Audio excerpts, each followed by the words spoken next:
അമ്മേ പരിശുദ്ധ അമ്മേ, അമ്മേ പരിശുദ്ധ ദൈവമാതാവേ, കൃപാസനത്തിലൂടെ ഞങ്ങളുടെ ദേശത്തിനും അമ്മ മധ്യസ്ഥം തേടി തന്ന എല്ലാ അനുഗ്രഹങ്ങൾക്കും കൃപകൾക്കും ഞങ്ങളിപ്പോൾ ഹൃദയം നിറഞ്ഞ നന്ദി പറയുന്നു.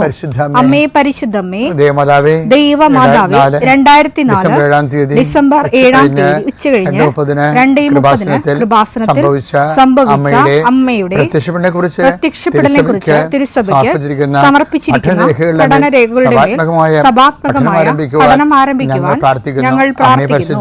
അമ്മേ പരിശുദ്ധമേ, ഭൂസ്വർലോകങ്ങളുടെ രാജ്ഞിയായ അങ്ങേയ്ക്ക് ഭൗമസംരക്ഷണത്തിനായി പ്രപഞ്ചപ്രകൃതിയെ തന്നെ തിരുസഭ പ്രതിഷ്ഠിക്കുവാൻ ഈ പ്രത്യക്ഷീകരണം വഴി ഇടയാക്കണമേ. പരിശുദ്ധമേ, ജപമാല മാതാവേ, സകല കൃപാസനം പ്രാർത്ഥനയോടും ചേർത്ത് ഞങ്ങളിപ്പോൾ പ്രാർത്ഥിക്കുന്ന ഈ കുടുംബത്തിന്റെ പ്രത്യേക നിയോഗം മക്കളെ, അമ്മയുടെ പ്രത്യക്ഷീകരണത്തിന്റെ ഈ അനുഗ്രഹവേളയിൽ ഞങ്ങൾക്ക് സാധിച്ചു തരുവാൻ കനിയണമേ. ആമേൻ. വിശ്വാസ പ്രമാണം. സർവശക്തനായ പിതാവും ആകാശത്തിന്റെയും ഭൂമിയുടെയും സൃഷ്ടാവുമായ ദൈവത്തിൽ ഞാൻ വിശ്വസിക്കുന്നു. അവിടുത്തെ ഏകപുത്രനും ഞങ്ങളുടെ കർത്താവുമായ ഈശോ മിശിഹായിലും ഞാൻ വിശ്വസിക്കുന്നു. ഈ പുത്രൻ പരിശുദ്ധാത്മാവിനാൽ ഗർഭസ്ഥനായി കന്യകാമറിയത്തിൽ നിന്ന് പിറന്ന് പൊന്തിയോസ് പീലാത്തോസിന്റെ കാലത്ത് പീഡകൾ സഹിച്ച് കുരിശിൽ തറയ്ക്കപ്പെട്ട് മരിച്ച് അടക്കപ്പെട്ട് പാതാളങ്ങളിൽ ഇറങ്ങി മരിച്ചവരുടെ ഇടയിൽ നിന്ന് 3-ാം നാൾ ഉയർത്ത് സ്വർഗത്തിലേക്ക് എഴുന്നള്ളി സർവശക്തിയുള്ള പിതാവായ ദൈവത്തിന്റെ വലതുഭാഗത്തിരിക്കുന്നു. അവിടെ നിന്ന് ജീവിക്കുന്നവരെയും മരിച്ചവരെയും വിധിക്കുവാൻ വരുമെന്നും ഞാൻ വിശ്വസിക്കുന്നു. പരിശുദ്ധാത്മാവിലും ഞാൻ വിശ്വസിക്കുന്നു. വിശുദ്ധ കത്തോലിക്കാ സഭയിലും പുണ്യവാന്മാരുടെ ഐക്യത്തിലും പാപങ്ങളുടെ മോചനത്തിലും ശരീരത്തിന്റെ ഉയർപ്പിലും നിത്യമായ ജീവിതത്തിലും ഞാൻ വിശ്വസിക്കുന്നു. ആമേൻ. സ്വർഗ്ഗസ്ഥനായ ഞങ്ങളുടെ പിതാവേ, അങ്ങയുടെ നാമം പൂജിതമാകണമേ. അങ്ങയുടെ രാജ്യം വരണമേ. അങ്ങയുടെ തിരുമനസ് സ്വർഗത്തിലെ പോലെ ഭൂമിയിലുമാകണമേ. അന്നു വേണ്ടുന്ന ആഹാരം ഇന്ന് ഞങ്ങൾക്ക് തരണമേ. ഞങ്ങളോട് തെറ്റ് ചെയ്യുന്നവരോട് ഞങ്ങൾ ക്ഷമിക്കുന്നത് പോലെ ഞങ്ങളുടെ തെറ്റുകൾ ഞങ്ങളോടും ക്ഷമിക്കണമേ. ഞങ്ങളെ പ്രലോഭനത്തിൽ ഉൾപ്പെടുത്തരുതേ, തിന്മയിൽ ഞങ്ങൾ രക്ഷിക്കണമേ. ആമേൻ. നന്മ നിറഞ്ഞ മറിയമേ, സ്വസ്തി. കർത്താവ് അങ്ങയുടെ കൂടെ സ്ത്രീകളിൽ അങ്ങ് അനുഗ്രഹിക്കപ്പെട്ടവളാകുന്നു. അങ്ങയുടെ ഉദരത്തിൻ ഫലമായി ഈശോ അനുഗ്രഹിക്കപ്പെട്ടവനാകുന്നു. പരിശുദ്ധ മറിയമേ, തമ്പുരാന്റെ അമ്മേ, പാപികളായ ഞങ്ങൾക്ക് വേണ്ടി ഇപ്പോഴും ഞങ്ങളുടെ മരണസമയത്തും തമ്പുരാനോട് അപേക്ഷിക്കണമേ. ആമേൻ. എൻ്റെ കർത്താവേ, നിന്റെ ഉന്നതമായ നാമത്തിന് സ്വസ്ഥം ചെയ്യുന്നു. കർത്താവ്, രേഖകളെ സംബന്ധിച്ച് പ്രാർത്ഥിക്കണേ ചെയ്യേ. രേഖകൾ കയ്യിലില്ലെങ്കിൽ പോലും മനസ്സുകൊണ്ട് നിങ്ങൾ ആ രേഖകൾ നിങ്ങളുടെ കയ്യിൽ ഓർക്കുക. ചിലപ്പോൾ മാർക്ക് ലിസ്റ്റ് ആകും, ചിലപ്പോൾ സർട്ടിഫിക്കറ്റ് ആകും, ചിലപ്പോൾ ഹോൾ ടിക്കറ്റ് ആകും, ചിലപ്പോൾ പ്രമാണമാകും, ചിലപ്പോൾ നക്കലാകും, ചിലപ്പോൾ പറമ്പ് തരം മാറ്റാനുള്ള അപേക്ഷയാകും, ചിലപ്പോൾ നിങ്ങൾക്ക് വീടിന് നമ്പർ കിട്ടാൻ വേണ്ടിയുള്ള പ്രയാസത്തിൻ്റെ അതിനുള്ള അപേക്ഷ. എല്ലാം മനസ്സുകൊണ്ട് ഓർക്കുക. ആ രേഖകൾ ലഭിക്കാൻ ആവശ്യമായ രേഖകൾ വിസയുടെ രേഖകളാകാം, അല്ലെങ്കിൽ ഇൻ്റർവ്യൂവിൻ്റെ രേഖകളാകാം, അല്ലെങ്കിൽ വിസ ഇൻ്റർവ്യൂ ആകാം. എല്ലാം രേഖകൾ മനസ്സിൽ ഓർക്കുക. നിങ്ങളുടെ ഫയലിലുള്ള മുഴുവൻ രേഖകൾ നിങ്ങൾ ആരെങ്കിലും പ്രൊഡ്യൂസ് ചെയ്യാൻ വില്ലേജ് ഓഫീസർ തൊട്ട് കളക്ടർ വരെ മന്ത്രി വരെ നിങ്ങളുടെ ഓരോരോ കമ്പനികളിൽ CEO വരെ ബോസ് വരെ സമർപ്പിക്കാനുള്ള എല്ലാ രേഖകളും മനസ്സിൽ സൂക്ഷിക്കുക. കർത്താവേ, അങ്ങയുടെ മക്കളുടെ രേഖകൾ ഞാനിന്ന് പ്രാർത്ഥിക്കുകയാണ്. ചിലക്ക് രേഖകളില്ല, ചിലക്ക് നഷ്ടപ്പെട്ടു, ചിലക്ക് കിട്ടാനിരിക്കുന്നതേ ഉള്ളൂ, സമയത്ത് കിട്ടണില്ല. അങ്ങനെയുള്ള എല്ലാ രേഖകളും ചിലക്ക് രേഖ കൊടുക്കണില്ല, മനഃപൂർവ്വം കൊടുക്കണില്ല, കൈക്കൂലി ഇല്ലാത്തവന് കൊടുക്കണില്ല, അല്ലെങ്കിൽ അവരുടെ ആയിട്ടുള്ള വൈകല്യങ്ങളുള്ളതുകൊണ്ട് കൊടുക്കണില്ല, അല്ലെങ്കിൽ വേറെ താല്പര്യങ്ങളുള്ളതുകൊണ്ട് കൊടുക്കണില്ല. അങ്ങനെയുള്ള പൈശാചികമായ തടസ്സങ്ങൾ യേശുക്രിസ്തു ഉന്നതമായ നാമത്തിൽ സഭയുടെ അധികാരത്തിൽ കുരിശിൻ്റെ അടയാളത്തിൽ 40 വർഷം ഞാൻ അർപ്പിച്ച കൃപാനയുടെ ശക്തിയാൽ കൃപാസനത്താറെ ജീവനോടെ പ്രത്യക്ഷപ്പെട്ട മാതാവിൻ്റെ മധ്യസ്ഥത്താൽ നിന്റെ മുഴുവൻ രേഖകളെ എൻ്റെ തടസ്സങ്ങൾ വിടുവിക്കുകയും നിന്നെ അനുഗ്രഹിക്കുകയും ചെയ്യുന്നു. ഏറ്റവും പിതാപുത്രൻ പരിശുദ്ധാത്മാശ്വരേശ്വരൻ നീക്കാമേ. എൻ്റെ പ്രിയപ്പെട്ടവരെ, പിന്നുണ്ടല്ലോ, അതായത് ചില കാര്യങ്ങൾ ചെയ്യാനേ നമുക്ക് പറ്റത്തില്ല. ചില പരീക്ഷ എഴുതാൻ നമുക്ക് പറ്റത്തില്ല. ചില ഇൻ്റർവ്യൂവിനെ കഴിഞ്ഞ ദിവസങ്ങളിൽ ഒരു സാക്ഷി വിജിഷ്യ എന്ന് പറഞ്ഞൊരു മോള് സാക്ഷ്യം പറഞ്ഞു. അവളെന്ന് പറഞ്ഞ SOP, അതിൻ്റെ ഫുൾ ഫോം എനിക്കറിയാൻ പാടില്ല. അതായത് പ്രോജക്റ്റിൻ്റെ source, the source of the project. അത് ചോദിക്കണ ഒരു ചോദ്യമാണ്. ഇൻ്റർവ്യൂ ചെയ്യുമ്പോൾ PhD ഇൻ്റർവ്യൂ ചോദിക്കണതാണ്, നിങ്ങളുടെ പ്രോജക്റ്റിൻ്റെ സോഴ്സ് എന്താണ്, ആ സ്കോപ്പ്, അതിൻ്റെ സ്കോപ്പ്, ഇങ്ങനെ കുറേ കാര്യം ചോദിക്കും. അപ്പോൾ ഇവൾക്ക് ഇതിനെക്കുറിച്ച് ഒരു ഐഡിയയും ഇല്ല. ഇവൾ അമ്മയോട് പറഞ്ഞു, അമ്മേ എന്നോട് ആ ചോദ്യം ചോദിക്കരുത്, സത്യമായിട്ട് എനിക്കറിയത്തില്ല, ഞാൻ തോറ്റു പോകും, ഞാൻ ഉടമ്പടി കാശൂരി പിടിച്ച് നിന്നെയും കൊണ്ടാണ് ഞാൻ പോണത്, ഞാൻ തോറ്റു മുടങ്ങരുത്, എന്നോട് ചോദിക്കരുത്. അപ്പോൾ അവൾ ആ ദൈവമായിട്ട് അത്തരം ഒരു ആത്മബന്ധമുള്ളതുകൊണ്ട് ഈശോയോട് അങ്ങനെയൊക്കെ പറയാനുള്ള സ്വാതന്ത്ര്യമുണ്ട്. പക്ഷെ ആ കുഞ്ഞിനോട് മാത്രം ആ SOP ചോദിച്ചില്ല, പക്ഷെ ബാക്കി 14 പേരോട് ചോദിച്ചു. അപ്പോൾ ദൈവത്തിന് വേണമെങ്കിൽ ഈ നമ്മൾക്ക് എടുത്ത പൊങ്ങാത്ത കാര്യം ദൈവം ഏറ്റെടുത്ത് നടത്തും. അതുകൊണ്ട് ഈശോ അതിനു വേണ്ടി, ഈശോക്ക് അതങ്ങനെ കുറേ അനുഭവങ്ങളുണ്ട്. അതുകൊണ്ട് ഈശോയാണ് ആ അവസ്ഥ, ആത്മീയ അവസ്ഥ കണ്ടുപിടിച്ചത്. എന്താ പറഞ്ഞത്? ഈശോ വളരെ സൂക്ഷ്മതയോട് കണ്ടുപിടിച്ചൊരു ദൈവികമായ രഹസ്യമാണത്. എന്താണ്? യോഹന്നാൻ 14:10 വായിച്ച്, ഞാൻ പിതാവിലും പിതാവ് എന്നിലുമാണെന്ന് നീ വിശ്വസിക്കുന്നില്ലേ? ഞാൻ നിന്നോട് പറയുന്ന വാക്കുകൾ സ്വമേധയാ പറയുന്നതല്ല, പ്രത്യുത എന്നിൽ വസിക്കുന്ന പിതാവ് തന്റെ പ്രവൃത്തികൾ ചെയ്യുകയാണ്. ഈശോ മനസ്സിലാക്കിയ ഒരു സത്യമാണ്. മനുഷ്യാവതാരത്തിന് പരിമിതികളുണ്ട്, അറിയാമല്ലോ നിങ്ങൾക്ക്. ആ പരിമിതികളിൽ നിന്ന്, ആ പരിമിതി അപ്പുറത്തുള്ള കാര്യങ്ങളാണ് ഈശോ ചെയ്യണതില്ല. അപ്പോൾ ഈശോ അത് പറയണേ, അതെങ്ങനെ ചെയ്യണമെന്ന് വെച്ച് കഴിഞ്ഞാൽ, പിതാവ് എന്നിൽ വസിച്ചുകൊണ്ട് അവൻ്റെ പ്രവർത്തികൾ ചെയ്യണമെന്ന്. ഈ ഒരു ആധ്യാത്മിക സാധ്യത ഉണ്ടാക്കിയ വിപ്ലവം ഉണ്ടല്ല, ചെറിയ വിപ്ലവമൊന്നുമല്ല. എന്ന് വെച്ചാൽ നമ്മൾക്ക് എടുത്താൽ പൊങ്ങാത്ത കാര്യങ്ങളുണ്ട്, നമുക്ക് നടക്കാത്ത കാര്യങ്ങളുണ്ട്. നമുക്ക് നടക്കാത്ത കാര്യങ്ങൾ തള്ളിക്കളയാനോ നടക്കത്തില്ലെന്ന് വിചാരിച്ച് നിരാശപ്പെടാനോ അല്ല. എൻ്റെ പിതാവ് എന്നിൽ വസിച്ചുകൊണ്ട് അവൻ്റെ പ്രവർത്തനം ചെയ്യുന്ന പോലെ തന്നെയാണ് ഈശോ നേരത്തെ ഒരു വചനം പറഞ്ഞിട്ട് നമ്മളോട് 15:10, ഞാൻ എൻ്റെ പിതാവിൻ്റെ കൽപ്പന പാലിച്ച് അവിടുത്തെ സ്നേഹത്തിൽ വസിക്കുന്ന പോലെ എൻ്റെ കൽപ്പന പാലിച്ചാൽ നിങ്ങൾ എൻ്റെ സ്നേഹത്തിൽ നിലനിൽക്കും, അപ്പം വസിക്കും.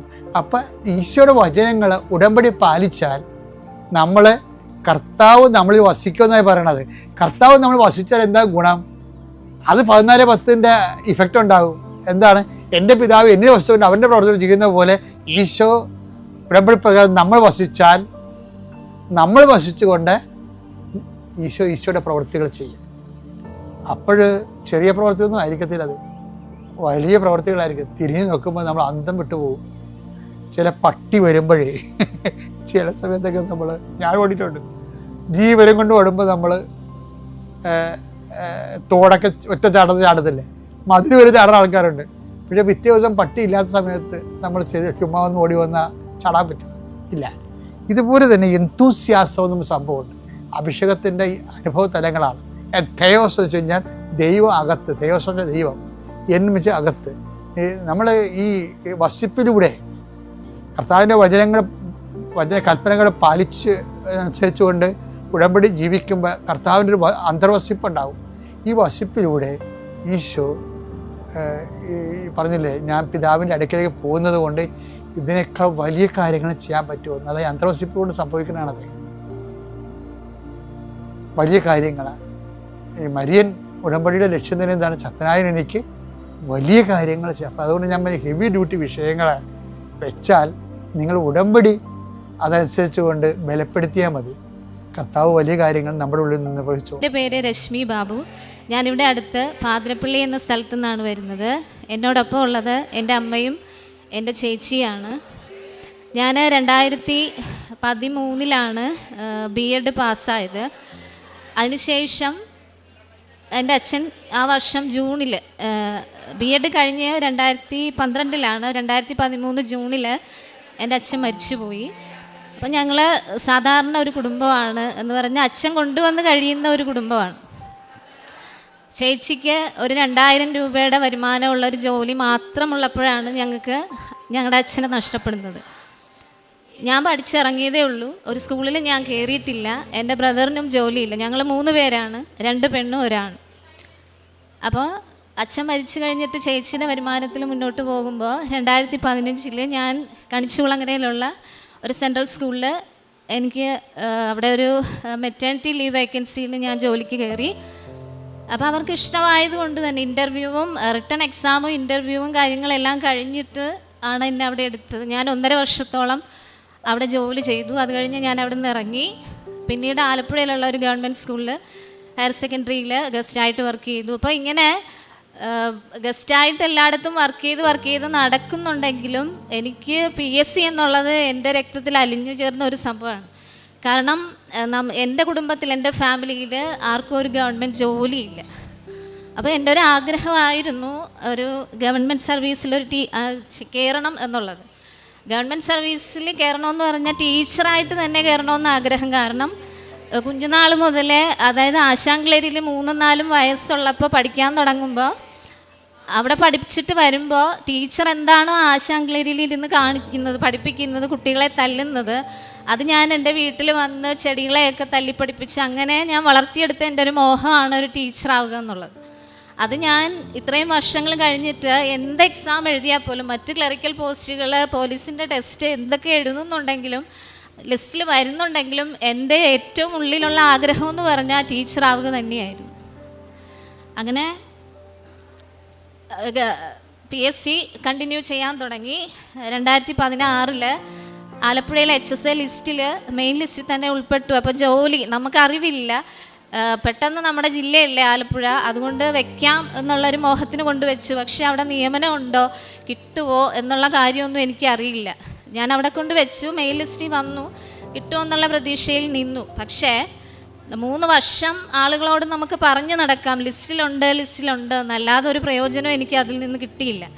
ആ ലിസ്റ്റ് ക്യാൻസലായി. അതിനുശേഷം വീണ്ടും SM കോളേജിൽ, ചേർത്തല SM കോളേജിൽ ഗസ്റ്റ് വേക്കൻസി വന്നു. അവിടെയും പോയി വർക്ക് ചെയ്തു. ആ വർഷമാണ് എനിക്ക് ഒരു ചേച്ചി, ഇവിടുത്തെ തന്നെ ഒരു ചേച്ചി, മാതാവിൻ്റെ ഇവിടെ ജോലി ചെയ്യുന്ന ഒരു ചേച്ചി, ഞാൻ എൻ്റെ കാര്യങ്ങളൊക്കെ പറഞ്ഞപ്പോൾ പറഞ്ഞു, നീ ഒരു കാര്യം ചെയ്യ്, കൃപാസനത്തിൽ വന്ന് ഒരു ഉടമ്പടി എടുക്കാൻ പറഞ്ഞു. 2017 അങ്ങനെ ഞാൻ 2017 ഫെബ്രുവരി മാസം ഇവിടെ വന്ന് ഉടമ്പടി എടുത്തു. അത് പക്ഷേ എനിക്കത് കംപ്ലീറ്റ് ചെയ്യാനായിട്ട് സാധിച്ചില്ല. പക്ഷേ ഉള്ളിൻ്റെ ഉള്ളിൽ മാതാവിൻ്റെ കാര്യങ്ങൾ, മാതാവിനെ മറന്നു കളയാനുള്ളൊരു ആഗ്രഹമൊന്നും ഉണ്ടായില്ല. പക്ഷേ ഈ പറഞ്ഞ പ്രേക്ഷിത പ്രവർത്തനമോ കാരുണ്യ പ്രവർത്തനമോ ഒന്നും എനിക്ക് മുന്നോട്ട് കൊണ്ടുപോകാൻ സാധിച്ചില്ല. അന്ന് തൊട്ട് മാതാവിൻ്റെ ഏത് പള്ളിയിൽ ചെന്നാലും കിട്ടുന്ന മാതാവിൻ്റെ പത്രമെല്ലാം എടുത്ത് എൻ്റെ സർട്ടിഫിക്കറ്റ് ഞാൻ എൻ്റെ ഫയലിനുള്ളിലാക്കി വെക്കും. 2017 മുതലുള്ള പല പത്രങ്ങൾ എൻ്റെ കൈവശമുണ്ട്. അപ്പോൾ അന്ന് നമ്മൾ വന്ന് ഉടമ്പടി എടുക്കുമ്പോൾ ഇവിടെ മാതാവിനെ വന്ന് തൊട്ട് തൊഴാനുള്ള അനുഗ്രഹമൊക്കെ ലഭിച്ചിട്ടുണ്ടായിരുന്നു. ഒരുപാട് തവണ ഈ അൾത്താരയിൽ കയറി നിന്ന് മാതാവിനെ തൊട്ട് പ്രാർത്ഥിക്കാനുള്ള അവസരം ഉണ്ടായിട്ടുണ്ട്. ജോസഫ് അച്ഛനെ എവിടെ വെച്ച് വേണമെങ്കിൽ, എവിടെ കണ്ടാലും ഓടിച്ചെന്ന് അച്ഛൻ്റെ കാലം ഞാൻ വീണ് പ്രാർത്ഥിക്കും, അച്ഛൻ എനിക്കൊരു ഗവൺമെൻറ് ജോലിക്കാണ് ഞാൻ പഠിക്കുന്നത്, എനിക്കത് വേണം. അപ്പോഴൊക്കെ അച്ഛൻ പറയും, നിനക്ക് കിട്ടുമടി, നിനക്ക് ഈ ജോലിയല്ല, നിനക്ക് നല്ല ജോലി കിട്ടും എന്ന് പറഞ്ഞ് ആശ്വസിപ്പിച്ച് വിടുമായിരുന്നു. അങ്ങനെ ഇതുപോലെ വീണ്ടും എവിടെയെങ്കിലുമൊക്കെ ഗസ്റ്റായിട്ടൊക്കെ വിളിക്കുമ്പോൾ ഇങ്ങനെ പോകും. എന്നാലും ശനി ഞായറും ഒക്കെ PSC ക്ലാസ്സിനൊക്കെ പോകും. അപ്പോൾ എൻ്റെ കൂടെ പഠിക്കുന്ന മിക്കവരും ഈ സമയം കൊണ്ട് ആ ടെസ്റ്റുകളിൽ നിന്ന്, സപ്ലിയിൽ നിന്നാണെങ്കിലും മെയിനിൽ നിന്നാണെങ്കിലും ഒക്കെ കയറി പോകുമ്പോൾ നമുക്കൊരു വിഷമമാണ്. നമ്മൾ ഇത്രയും മെയിൻ ലിസ്റ്റിൽ നല്ലൊരു റാങ്കിൽ എത്തിയിട്ട് അത് കിട്ടാതെ പോകുന്നത് കൊണ്ട് ഒരുപാട് വിഷമവും പ്രയാസങ്ങളും ആളുകളൊക്കെ ഒരുപാട് പറയാറുണ്ടായിരുന്നു. വീട്ടിൽ കുത്തിയിരുന്ന് പഠിക്കുന്നതിന് പകരം വേറെ വല്ല ജോലിക്കും പോയിക്കൂടെ, PSC പഠിച്ചിട്ട് എന്തിനാ എന്നൊക്കെ ചോദിച്ചിട്ടുണ്ട്. അപ്പോൾ ഈ ഇത്രയും കാലത്തിനിടയ്ക്ക് അച്ഛൻ മരിച്ചു, നമ്മുടെ ജീവിത സാഹചര്യങ്ങൾ വളരെ ബുദ്ധിമുട്ടായിട്ട് പോലും ആളുകൾ തിരക്കുന്ന ഒരു കാര്യം, 2 പെൺകുട്ടികളെ എന്താ വിവാഹം ചെയ്ത് അയക്കാഞ്ഞത്, അല്ലാതെ നിങ്ങളെങ്ങനെ കഴിയുന്നു, നിങ്ങൾ കഞ്ഞി വെച്ച് കുടിക്കുന്നുണ്ടോ എന്നൊന്നും ആരും തിരക്കില്ല. നിങ്ങൾ 2 പെൺമക്കളെ എന്താ വിവാഹം കഴിപ്പിക്കുക അയക്കാഞ്ഞെന്നുള്ളൊരു ഭീഷണിയായിരുന്നു എപ്പോഴും അമ്മയ്ക്ക് കേൾക്കാനുണ്ടായിരുന്നത്.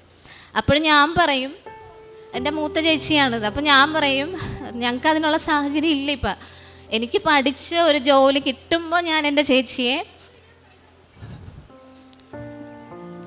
ചെയ്ത് വിടാം എന്നാണ് ഞാൻ പറഞ്ഞിരുന്നത്. അങ്ങനെ വീണ്ടും ടെസ്റ്റുകൾ എഴുതുകയാണ്. 2022 HSA വീണ്ടും വിളിച്ചു. ആ എക്സാം മുമ്പ് ആലപ്പുഴയെ വെച്ചിട്ട് അത് കിട്ടാത്ത അനുഭവം ഉള്ളത് കൊണ്ട് ഞാൻ ഇപ്രാവശ്യം കോഴിക്കോട് വെച്ചു. കോഴിക്കോട് എനിക്ക് ആരും പരിചയമില്ല, പക്ഷേ കിട്ടണമല്ലോ, ലിസ്റ്റേ വന്നിട്ട് കാര്യമില്ല, ഇതുപോലെ കളഞ്ഞാൽ ഇനി നമുക്ക് മുന്നിൽ സമയമില്ല. അതുകൊണ്ട് ഞാൻ കോഴിക്കോട് വെച്ചു, പരീക്ഷ എഴുതി, അതിലും മെയിൻ ലിസ്റ്റിൽ വന്നു. 69ാമത്തെ റാങ്ക് ഉണ്ട്. അത് കഴിഞ്ഞ് HSSTയുടെ എക്സാം വിളിച്ചു 2023. ആ എക്സാം ഞാൻ പോയി. അത് ഓൺലൈൻ എക്സാം എറണാകുളത്തായിരുന്നു. അതും ഞാൻ എഴുതി. അതും അത്യാവശ്യം നല്ല എക്സാമാണ്. പക്ഷേ ലിസ്റ്റിൽ വരുമോ എന്നൊന്നുള്ളൊരു കാര്യം എൻ്റെ മനസ്സിലില്ല. അപ്പോൾ ഈ 2 എക്സാമും HSAയിലും HSSTയുടെയും റിസൾട്ട് 2023 തന്നെ വന്നു. 2ൻ്റെയും മെയിൻ ലിസ്റ്റിൽ തന്നെ ഉണ്ടായിരുന്നു. മെയിൻ ലിസ്റ്റിലുണ്ടെങ്കിലും കിട്ടുമോ ഇല്ലയോ എന്നുള്ളൊരു കാര്യം അങ്ങനെ വെച്ച് മുന്നോട്ട് പോവുകയാണ്. അത് കഴിഞ്ഞ് 2024 ഓഗസ്റ്റിൽ ഞാൻ 23 എഴുതിയ HSSTയുടെ ഇൻ്റർവ്യൂ വരികയാണ്. ഇൻ്റർവ്യൂവിന് മുമ്പ് ഒരു UPSCയുടെ എക്സാം ഓഗസ്റ്റിൽ ആലപ്പുഴ ഒരു സ്കൂളിൽ വെച്ചിട്ടുണ്ടായിരുന്നു. അപ്പം ഞാൻ ആദ്യത്തെ ഉടമ്പടിയെല്ലാം ഉഴപ്പിക്കളഞ്ഞുകൊണ്ട് ഇപ്പോൾ എൻ്റെ ഉടമ്പടിയുടെ ഒരു കാര്യവും ഒന്നും എൻ്റെ കയ്യിലില്ല. ഞാൻ ഈ UPSCയുടെ എക്സാമിന് ആലപ്പുഴ ഒരു സ്കൂളിൽ ചെന്ന് അവിടെ ചെന്നിരിക്കുമ്പോൾ ഞാനിരിക്കുന്ന സ്ഥലത്ത് ഞാനിരിക്കുന്നിടത്തേക്ക് ഒരു അട്ട ഇങ്ങനെ കടന്നു വരികയാണ്. ആ അട്ടയെ ഞാനൊരു 3-4 പ്രാവശ്യം തട്ടിത്തെറിപ്പിക്കുക. അങ്ങനെ ഒരു 3-4 പ്രാവശ്യം തട്ടിത്തെറിപ്പിച്ചിട്ട് ഇതെൻ്റെ നേരെ ഇങ്ങോട്ട് കടന്നു വരികയാണ്. അപ്പോൾ ഇനി ഇവിടെ ഇരിക്കണ്ട, ഈ അട്ട എന്നെ ശല്യപ്പെടുത്തുമല്ലോ എന്ന് ഓർത്തിട്ട് ഞാനും എൻ്റെ കൂടെ ഇരുന്ന കൊച്ചും കൂടെ അപ്പുറത്ത് ആ വരാന്തയുടെ അപ്പുറം പോയിരുന്നു. അവിടെ പോയിരുന്ന് എക്സാം ടൈം ആയപ്പോഴത്തേനും ക്ലോക്ക് റൂമിലേക്ക് പോകാനുള്ള ഇൻസ്ട്രക്ഷൻ കിട്ടി. അങ്ങനെ ഞാൻ ഇതുപോലെ ഇരുന്നെടുത്തുനിന്ന് ആ വരാന്തയിൽ നിന്ന് ഇരുന്ന് കാലാ മണ്ണിൽ സ്കൂളിൻ്റെ ഗ്രൗണ്ടിലേക്ക് ചവിട്ടുന്ന അവിടെ കിടന്ന് എനിക്ക് മാതാവിൻ്റെ നീല ഉടമ്പടി കാശ് രൂപം ലഭിക്കുകയാണ്. ഇവിടെ ആരുടെയോ കൈവശം നഷ്ടപ്പെട്ടു പോയ ഒരു ഉടമ്പടി കാശ് രൂപം എനിക്ക് കിട്ടുകയാണ്. ആ കാശ് രൂപം ഞാനെടുത്ത് ബാഗിലിട്ടു. ആ എക്സാമും ഞാൻ അത് വെച്ചിട്ടാണ് ഞാൻ എഴുതിയത്. അത് കഴിഞ്ഞ് ഈ എക്സാം എഴുതി കഴിഞ്ഞിട്ട് 2 ദിവസം കഴിഞ്ഞപ്പോഴാണ് ഈ HSSTയുടെ ഇൻ്റർവ്യൂ തിരുവനന്തപുരത്ത് വെച്ച് നടന്നത്. അപ്പോൾ ഈ ഉടമ്പടി കാശ് രൂപം കയ്യിൽ വെച്ചിട്ടാണ് ഞാൻ എക്സാം എഴുതാനായിട്ട് ഇൻ്റർവ്യൂ അറ്റൻഡ് ചെയ്യാനായിട്ട് പോയത്. എനിക്ക് തോന്നുന്നു ആ കാശ് രൂപ ആരുടെയോ നഷ്ടപ്പെട്ടു പോയത് മാതാവ് എനിക്ക് തന്നതാണ്. നീ ഇവിടെ വരണം, നിനക്ക് അതുകൊണ്ടൊരു വഴി ഞാൻ ഉണ്ടാക്കി തരാം എന്നൊരു പക്ഷേ മാതാവിൻ്റെ വിളി ഉണ്ടായിരുന്ന കൊണ്ടായിരിക്കാം എനിക്ക് അത് ആ ഇൻ്റർവ്യൂ നന്നായിട്ട് പെർഫോം ചെയ്യാൻ സാധിച്ചു. ഇറങ്ങിക്കഴിഞ്ഞപ്പോഴും എൻ്റെ ചേച്ചി പറഞ്ഞു, നിനക്കത് കിട്ടും. കാരണം നമ്മുടെ മനസ്സിൽ ഉടമ്പടിയില്ല, കൃപാസനം മാതാവിൻ്റെ ഒരു കാശ് രൂപം മാത്രമേ ഉള്ളൂ. ഇവിടെ വരണമെന്ന് അല്ലെങ്കിൽ ഒന്നും നമ്മുടെ മനസ്സിൽ അന്നേരം ഇല്ല. പക്ഷേ കാശ് രൂപ ഇരിപ്പുണ്ട്, മാതാവായതുകൊണ്ട് തന്നെ അത് നെഞ്ചോട് ചേർത്ത് കയ്യിലുണ്ട്. അപ്പോൾ ഇൻ്റർവ്യൂവിന് ചെന്നപ്പോഴും ഇവിടെ 2 വർഷമായിട്ട് മാതാവിൻ്റെ ഭക്തയായിട്ടുള്ള എൻ്റെ ഒരു ഫ്രണ്ട് ഷിബില എന്ന് പറയും, അതിനെ അവിടെ വെച്ചിട്ടാണ് ഞാൻ പരിചയപ്പെടുന്നത്. അപ്പോൾ ഈ കുട്ടി എന്നോട് ഇരുന്ന് പറയുന്നുണ്ട്, എടി രശ്മി, നീ എവിടുന്നാണ് വരുന്നത്? അപ്പോൾ ഞാൻ പറഞ്ഞു, ഞാൻ ആലപ്പുഴയിൽ നിന്നാണ് വരുന്നത്. എനിക്ക് ഏറ്റവും ഇഷ്ടപ്പെട്ട സ്ഥലം, അത് എറണാകുളംകാരിയാണ്, എനിക്ക് ഏറ്റവും ഇഷ്ടപ്പെട്ട സ്ഥലമാണ് ആലപ്പുഴ. കാരണം എൻ്റെ കൃപാസനം മാതാവ് അവിടെയുണ്ട്. നീ എന്ത് ഭാഗ്യവതിയാണ്, കാരണം നീ അവിടെ തൊട്ടടുത്താണ് താമസിക്കുന്നതെന്ന് പറയും. നീ പോകണം, അവിടെ പ്രാർത്ഥിക്കണം, പറ്റുമെങ്കിൽ നീ ഒരു ഉടമ്പടി എടുക്കണമെന്ന് പറഞ്ഞ് എന്നെ പറഞ്ഞു വിട്ടു. പക്ഷെ ആ ഇൻ്റർവ്യൂവിൻ്റെ സമയമായതുകൊണ്ട് ഈ കുട്ടി പറയുന്ന കാര്യങ്ങളൊന്നും ഞാൻ ശ്രദ്ധിക്കുന്നില്ല. അത് ആ കുട്ടിക്ക് എന്തോ ഒരു ഫീലായിപ്പോയി, ഞാനൊന്നും ശ്രദ്ധിക്കാതിരിക്കുന്നതുകൊണ്ട്. ഇൻ്റർവ്യൂ എല്ലാം കഴിഞ്ഞു, ഞങ്ങൾ തിരിച്ചു പോകുന്നു. അത് ഓഗസ്റ്റിലെ ഇൻ്റർവ്യൂ ആയിരുന്നു. അപ്പം വീണ്ടും സെപ്റ്റംബർ 21, 2024 സെപ്റ്റംബർ 21 ഇവിടെ വന്ന് രണ്ടാമത് ഞാൻ ഉടമ്പടി എടുക്കുകയാണ്. ഞാനും ചേച്ചിയും വന്നിട്ടാണ് ഉടമ്പടി എടുക്കുന്നത്. ആ ഉടമ്പടി രാവിലെ വന്നത് കന്യഞ്ചായതുകൊണ്ട് ഇന്ന് ഇവിടെ വലിയ ആളുണ്ടായിരുന്നു. ഞങ്ങൾ രാവിലെ 7 മണിയുടെ ക്ലാസ്സിന് കയറിയിട്ട് ഇവിടുന്ന് എല്ലാം കഴിഞ്ഞ് പോയപ്പോൾ 5 മണിയോളമായി. അന്ന് നല്ല തിരക്കായിരുന്നു. എങ്കിലും ഞങ്ങൾ ചെന്ന സമയത്ത് വൈകുന്നേരം തൊട്ട് മാതാവിൻ്റെ ഉടമ്പടി പ്രാർത്ഥനകൾ ചൊല്ലാൻ തുടങ്ങി. ചേച്ചി ഡിസൈനർ ആയതുകൊണ്ട് തന്നെ മാതാവിൻ്റെ ഫോട്ടോ എല്ലാം എടുത്തുകൊണ്ട് വന്നിട്ട് ഞങ്ങളത് അതിൻ്റെ ഫ്രണ്ടിൽ വെച്ചിട്ട് ഉടമ്പടി നേർച്ച വസ്തുക്കളെല്ലാം വെച്ച് പ്രാർത്ഥന ചൊല്ലാൻ തുടങ്ങി. 2 ദിവസം കഴിഞ്ഞപ്പോൾ ആ ഫോട്ടോയിൽ നിന്ന് മാതാവിൻ്റെ ഉടമ്പടി തൈലം പോലെയുള്ള അത് ലിക്വിഡായിട്ടുള്ളൊരു സംഭവം വരാൻ തുടങ്ങി. അപ്പോൾ ഞങ്ങൾക്ക് മനസ്സിലായി മാതാവ് ഞങ്ങളെ സ്വീകരിച്ചു, മാതാവിന് ഇഷ്ടപ്പെട്ടു എന്നുള്ളൊരു കാര്യം ഞങ്ങൾക്ക് മനസ്സിലായി. അങ്ങനെ വളരെ ശക്തമായിട്ട് തന്നെ ഞങ്ങൾ പ്രാർത്ഥനകളുമായിട്ട് മുന്നോട്ട് പോയി. അപ്പോൾ ആ ഉടമ്പടിയിൽ നിയോഗമായിട്ട് ഞാൻ ആദ്യം വെച്ചിരുന്നത് ഈ HSA കോഴിക്കോട് വെച്ചിട്ട് മാതാവിനോട് ഞാൻ അതാണ് എഴുതി കൊടുത്തത്.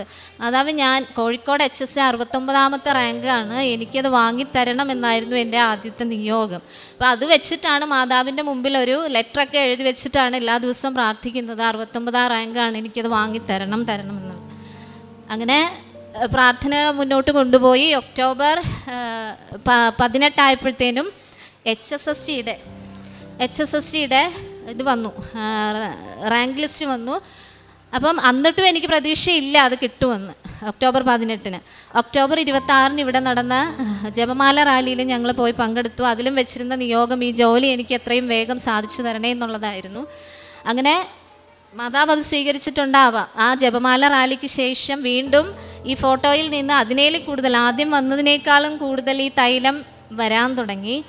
അതിന് നവംബർ 20 ആയപ്പോൾ ഈ HSST ഞാൻ HSA ആണ് നിയോഗം വെച്ചിരുന്നത്. പക്ഷേ മാതാവ് എനിക്ക് തന്നത് ഹയർ സെക്കൻഡറിയിലെ അഡ്വൈസാണ്, ഹയർ സെക്കൻഡറി ടീച്ചറായിട്ടുള്ള അഡ്വൈസാണ്. അപ്പോൾ അഡ്വൈസ് കിട്ടിയപ്പോൾ ഞങ്ങൾ പറഞ്ഞിരുന്നു കിട്ടുന്ന ദിവസം പാതിരപ്പള്ളിയിൽ നിന്ന് നടന്ന് മാതാവിൻ്റെ അടുത്ത് വന്നിട്ടേ ഞാൻ ആ ലെറ്റർ പൊട്ടിക്കുകയുള്ളൂ എന്ന് പറഞ്ഞു. ഇവിടെ വന്ന് സാക്ഷ്യം പറയാമെന്നൊരു മോഹം ഉണ്ടായിരുന്നു. പക്ഷേ ഇവിടെ വന്നപ്പോൾ സിസ്റ്റർ പറഞ്ഞു അപ്പോയിൻമെൻ്റ് ആകണമെങ്കിലേ അതൊരു പൂർണ്ണമാകുകയുള്ളൂ, ആ പൂർണ്ണത കൈവരണമെങ്കിൽ അഡ്വൈസ് പോരാ, അതിന് നമുക്കൊരു ഉറപ്പ് വേണമെങ്കിൽ അപ്പോയിൻമെൻറ്റ് കൈവശം വേണമെന്ന് പറഞ്ഞിരുന്നു.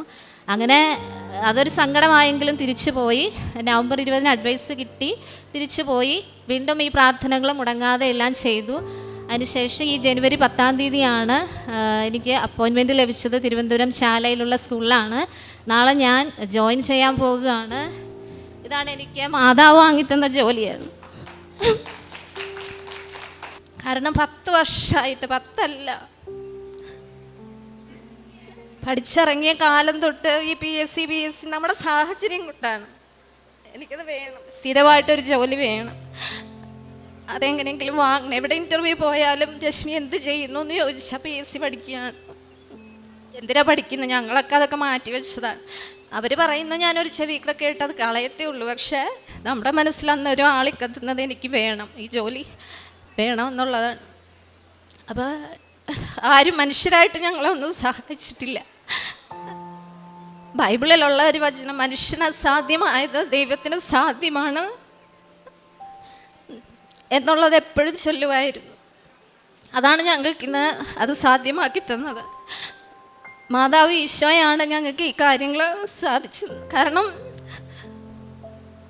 ഞങ്ങൾക്ക് അസാധ്യമായിട്ടുള്ളൊരു കാര്യം, ഞാനൊരു കുഞ്ഞു ജോലിയെ ആഗ്രഹിച്ചുള്ളൂ, പക്ഷെ മാതാവ് തന്നത് അതിനേലും വലിയൊരു ജോലിയാണ്.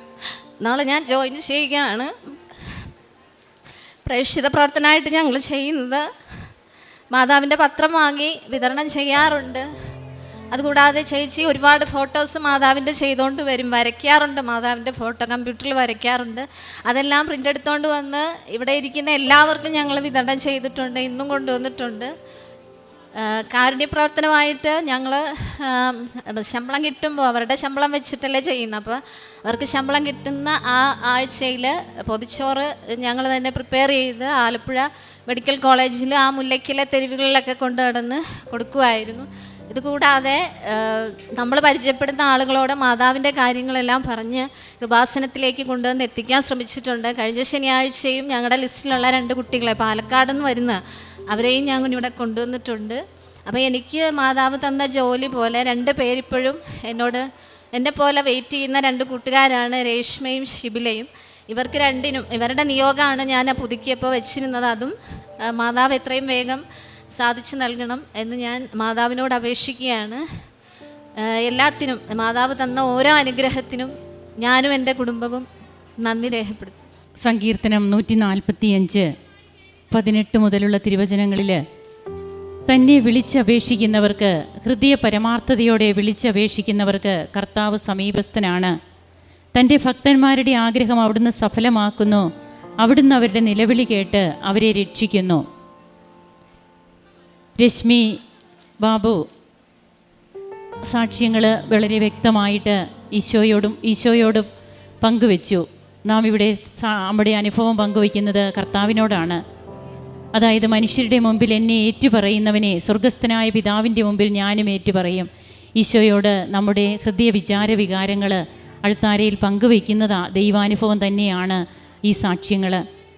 അങ്ങനെ തൻ്റെ അമ്മയും ചേച്ചിയും ഒരുമിച്ച് രശ്മി ഇവിടെ പങ്കുവെച്ച സാക്ഷ്യത്തിൽ താൻ എത്ര വർഷമായി ഒരു ജോലി, സ്ഥിരമായ ഒരു വരുമാനം, തങ്ങളുടെ ജീവിതാവസ്ഥകൾ എങ്ങനെ 119:71 സങ്കീർത്തനം പറയുന്നുണ്ട്, ദുരിതങ്ങൾ എനിക്ക് ഉപകാരമായി, അവ മൂലം ഞാൻ അങ്ങയുടെ ചട്ടങ്ങൾ അഭ്യസിച്ചുവല്ലോ.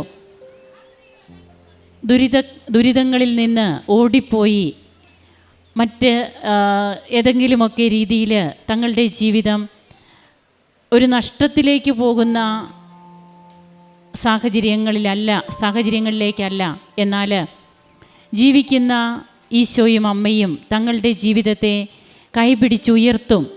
ആ ഒരു ബോധ്യത്തിൽ അമ്മയെ എങ്ങനെ ഏറ്റവും ആദരവോടെ അമ്മയെ സ്നേഹിക്കുന്നു, ഈശോയെ എത്രമാത്രം ഹൃദയത്തോട് ചേർത്ത് നിർത്തുന്നു, അതാണ് ഈ കുടുംബം ഇന്നിവിടെ വന്നു നിന്ന് പങ്കുവയ്ക്കുക.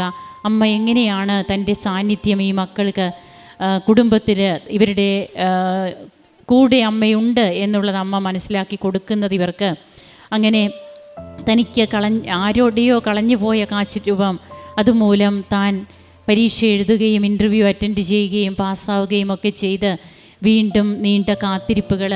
താൻ ചോദിച്ചത് ഒരു ഹൈസ്കൂൾ ടീച്ചറായിട്ടുള്ള സ്കൂൾ നിയമനമാണെങ്കിൽ തനിക്ക് ലഭിച്ചത് ഹയർ സെക്കൻഡറിയിൽ. അങ്ങനെ അമ്മ എടുത്തുയർത്തുകയാണ്. അതായത് 56:8 സങ്കീർത്തകൻ പറയുന്നുണ്ട്, അവിടുന്ന് എൻ്റെ അലച്ചിലുകൾ എണ്ണിയിട്ടുണ്ട്, എൻ്റെ കണ്ണീർ കണങ്ങൾ അവിടുന്ന് കുപ്പിയിൽ ശേഖരിച്ചിട്ടുണ്ട്, അത് അവിടുത്തെ പരിശുദ്ധ ഗ്രന്ഥത്തിലുണ്ടല്ലോ. ഇതൊക്കെ ഈ മകൾ ഇന്നിവിടെ പങ്കുവയ്ക്കുമ്പോൾ ഈ തിരുവചനങ്ങളൊക്കെയല്ലേ കർത്താവ് കൂടുതലായും നമുക്കും പറഞ്ഞു തരിക. അതായത് ഒന്നിനും നാം ഒരു നിരാശപ്പെടേണ്ട കാര്യമില്ല. ഈ മകൾ തന്നെ പറഞ്ഞ ദൈവവചനത്തിൽ മനുഷ്യന് അസാധ്യമായത് ദൈവത്തിന് സാധ്യമാണ്. അങ്ങനെ തൻ്റെ ജീവിതത്തിൽ തനിക്ക് കിട്ടിയ ജോലി, അമ്മ തന്ന ജോലി, അമ്മയെയാണ് അപ്പോയിൻമെൻ്റ് ഓർഡർ ആദ്യമേ കൊണ്ടുവന്ന് കാണിക്കുന്നത്. അമ്മയുടെ അനുഗ്രഹത്തോടെ ഈ മകള് തൻ്റെ ഡ്യൂട്ടിയിലേക്ക് നാളെ പ്രവേശിക്കുമ്പോൾ തീർച്ചയായും അവിടെയും ക്രിസ്തുവാഹകയാകുവാൻ ഈ മകൾക്ക് കഴിയും. അതുതന്നെയാണ് ഇപ്പോഴും പറഞ്ഞത്. താൻ മൂലം എത്രയോ ഫ്രണ്ട്സ് അവർക്കൊക്കെ വേണ്ടി താൻ പ്രാർത്ഥിക്കുന്നുണ്ട്. അങ്ങനെ ക്രിസ്തുവിൻ്റെ ശിഷ്യരായി മാറുന്ന ഒരു സമൂഹം അതിന്ന് കൃപാസനത്തിലൂടെ വളരുകയാണ്. നമുക്കും നന്ദിയുള്ളവരാകാം. കരങ്ങളടിച്ച് ഈശോയ്ക്കും അമ്മയ്ക്കും നമുക്ക് നന്ദി പറയാം.